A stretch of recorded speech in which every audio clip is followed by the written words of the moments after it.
Hello everyone, আজকে explain করব when life gives you ট্যাঞ্জারিনের এপিসোড 6। আগের এপিসোডে দেখেছি এসুনকে জেজু আইল্যান্ডের ভাইস প্রেসিডেন্ট বানিয়ে দেওয়া হয়। একদিন সাংঘিল আর এসুনের ফুল টিম এক জায়গায় রেড দিতে যায় যেখানে ডান্স শেখানো হতো, আর তখনের সময়ে ডান্সকে খারাপ চোখে দেখা হতো। এসুন লেডিস ওয়াশরুমের বাইরে থেকে শোনার ট্রাই করছিল ভিতরে কেউ আছে কিনা।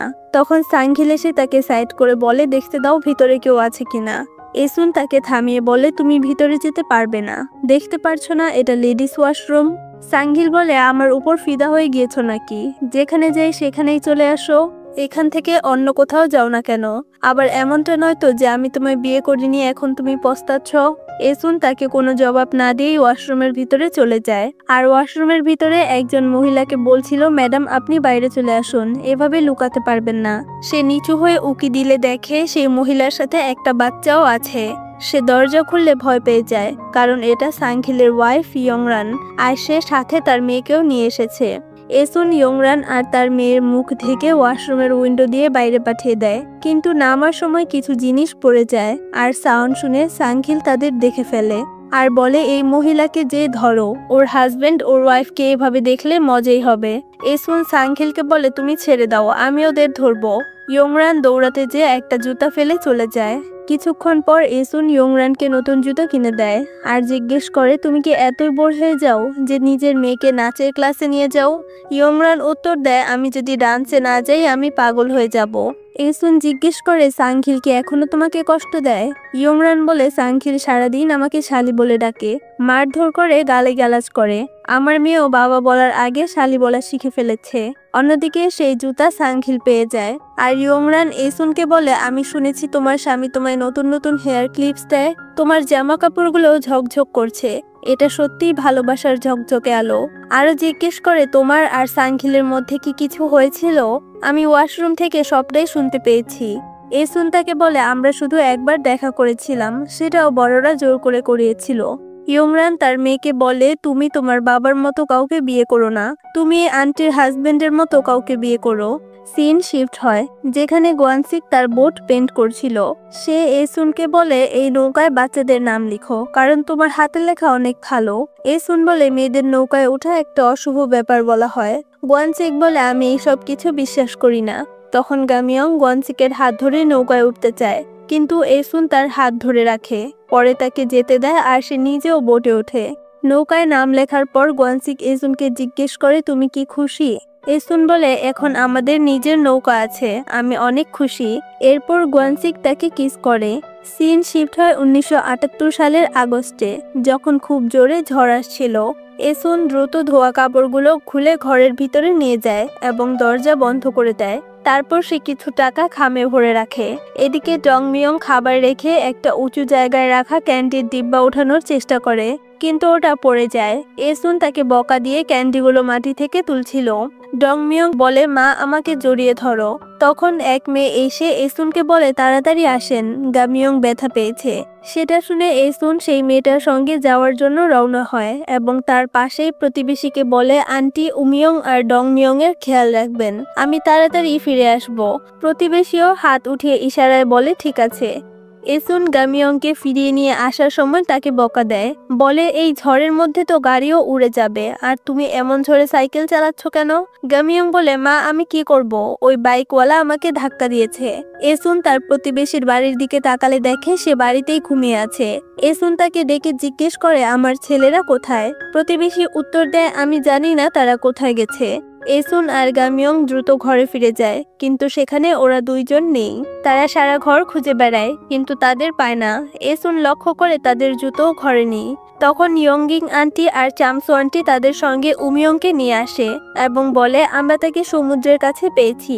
এসুন তাকে জিজ্ঞেস করে ডংমিয়ং কোথায়। উমিয়ং বলে সে তো বাড়িতেই ছিল। এদিকে গোয়ানসিক আর কিছু লোক কাজ করছিল।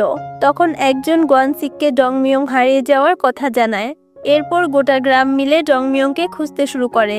গোয়ানসিকের দাদি আর আম্মুও ডংমিয়ং এর জন্য প্রে করছিল। কিছুক্ষণ পর জংজা আন্টি এসুনের কাছে আসে। এসুন জিজ্ঞেস করে আমার ছেলেকে পেয়েছো। এরপর সেই আন্টি তাকে ডংমিয়ং এর কাছে নিয়ে যায়, যে সমুদ্রের ঢেউয়ের সাথে সমুদ্রের মাঝে চলে গিয়েছিল আর সে মারা গিয়েছে। এসুন ডংমিয়ংকে জড়িয়ে ধরে সবাইকে অ্যাম্বুলেন্স ডাকতে বলছিল, কিন্তু সবাই সেখানে দাঁড়িয়ে কান্না করছিল। সেখানে গোয়ানসিকও চলে আসে আর ডংমিয়ংকে দেখে কান্না করতে লাগে। ফিউনারেল শেষে এসুন বাসায় আসলে খাবারের টেবিল আগের মতোই সাজানো দেখে, আর সেখানে ডংমিয়ং এর চামচও রাখা ছিল। তার মনে পড়ে শেষবার ডংমিয়ং তাকে জড়িয়ে ধরতে বলেছিল। পরের সিনে দেখি এসুন এখনো নর্মাল হতে পারছে না। এসুন বাইরে আসলে দেখে উমিয়ং তার জন্য খাবার রান্না করার ট্রাই করছে। এসুন বলে, তুমি কি করছো? আমায় বললে তো আমিই রান্না করে দিতাম। উমিয়ং তাকে কোনো জবাব দেয় না। এসুন বলে, কি হয়েছে? তুমি কি এখনো রেগে আছো? তুমি কি আমার সাথে কখনোই কথা বলবে না? অন্যদিকে গোয়ানসিক একটা রুমে শুয়েছিল। সে খেয়াল করে গামিয়ং এর ব্যাগ থেকে কিছু বের হচ্ছে। সে ব্যাগ চেক করলে গামিয়ং এর টেস্ট পেপার দেখতে পায়, যেটায় সে 100 মার্কস পেয়েছে, আর দেখে আগস্টের ফিস এখনো বাকি আছে। তখন গামিয়ং সেখানে এসে ব্যাগ ক্লিন করতে লাগে। গোয়ানসিক জিজ্ঞেস করে, তুমি 100 মার্কস পেয়েছো, আমাদের বলনি কেন?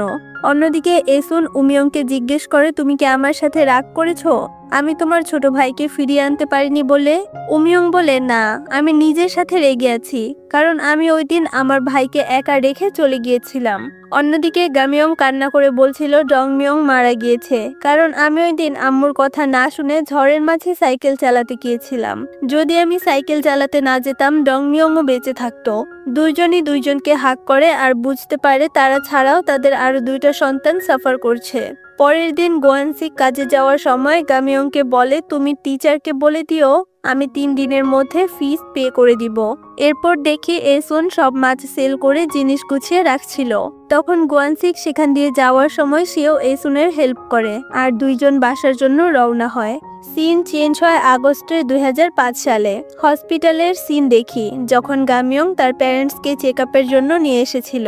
যখন গোয়ানসিকে চেক করা হচ্ছিল, এসুন বলে, তুমি কি জানো তোমার আব্বু বলেছিল যদি আমি কাজে না যেতাম সে মারা যেত না। পাস্টে যখন গোয়ানসিক ডংমিয়ং এর ডেথ সার্টিফিকেট ফিল করছিল তখন সে বসে কান্না করতে লাগে। আর এসুন যখন রান্না করছিল সে দেখে গ্রামের মানুষ তাদের রান্নাঘরে অনেক খাবার দিয়ে গিয়েছে। এটা দেখে এসুনও ইমোশনাল হয়ে যায়। এরপর এসুনের রান্নাঘর থেকে বের হওয়া ধোঁয়া দেখে তাদের আগের ল্যান্ডলেডি তার হাজবেন্ডকে বলে, দেখো ওদের রান্নাঘর থেকে ধোঁয়া বের হচ্ছে, মানে ওরা নিজেদের সামলে নিয়েছে। তার হাজবেন্ড এসুনদের জন্য ডিম নিয়ে যেতে লাগে। সে বলে, এভাবে নিয়ে গেলে তারা ভাববে আমরা তাদের উপর দয়া দেখাচ্ছি। এরপর তখনের সিন দেখানো হয় যখন এসুন তাদের বাসায় ভাড়া থাকতো। একদিন এসুন ল্যান্ডলেডির কাছে কিছু চাল চেয়েছিল, কিন্তু ওনার বলেছিল আমাদের কাছেই তো খাওয়ার কিছু নেই, তোমায় কোত্থেকে দিব? তখন এসুন বলে, আপনি মিথ্যা বলছেন তাই না? আমি যখন রাতে খালি পট রেখে ঘুমাই সকালে উঠে দেখি সেখানে চাল রাখা। সেটা কি কোনো জাদুর পট নাকি যে নিজে থেকে চাল আসবে? আপনারাই রেখে দেন, আমি জানি। সে বলে, একজন প্রেগনেন্ট মেয়েকে কেউ না খেয়ে রাখবে নাকি? আর দেখি ওই দিন ওদের ঘর ভাড়া মিন মানে এসুনের স্টেপড্যাডের ওয়াইফ দিয়েছিল। সিন শিফট হয় জানুয়ারি 1997 সালে, যখন এসুন আর গোয়ানসিক তাদের মিডল এজে ছিল।